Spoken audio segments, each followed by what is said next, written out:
What's your general take regarding the countenance of some of the Igbos? They will say, don't join any protest, don't follow them to join any more fight. This, that, we are not part of it, we are not part of that. And that some of them will be saying, let's go to Tinubu and all of that.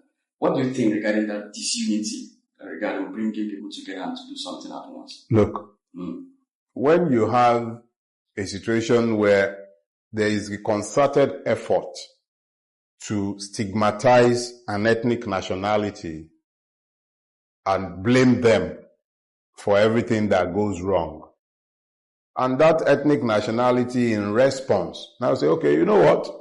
So that they will not say that it is we who are causing problem. Please stay out of any wahala that is being orchestrated. I can't blame them.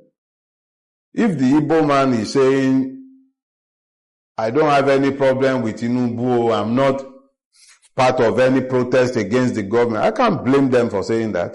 I grew up in an era where whenever there was any problem, the first thing people did was to loot.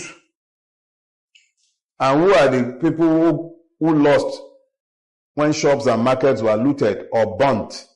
It was the Igbo, because those are that's the merchant class in Nigeria. Long time ago, when Nigeria had not become the evil forest that it is today, it was just in his infancy at that time. The Igbo man learned that the government has nothing for him. So he learned to survive on his own. You will rarely ever find an Igbo man applying to the civil service or looking for a salary job.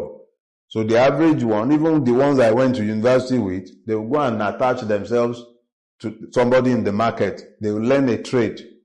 So they learned to do without government. They learned to discount the government completely. Which means that the Igbo man is better equipped than any other Nigerian to cope with our current circumstances, where the government has become completely useless. The Igbo man was already prepared for the uselessness of the government. So now that he is prepared for it, and everybody else have now decided to stigmatize the Igbo man, I can't blame the Igbo man for turning around and saying, it's none of my business. Oh. If you lie, steal all the money in the world, you still take that money to a market to go and buy something. And who will you find in the market when you get there? You find the Igbo man there. Whether it's food you are buying, whether it's building material, whether it's car, you find the Igbo man is there in the market waiting for you. So he's already in a position of advantage. So why would he disadvantage himself unless you people show him a readiness for change?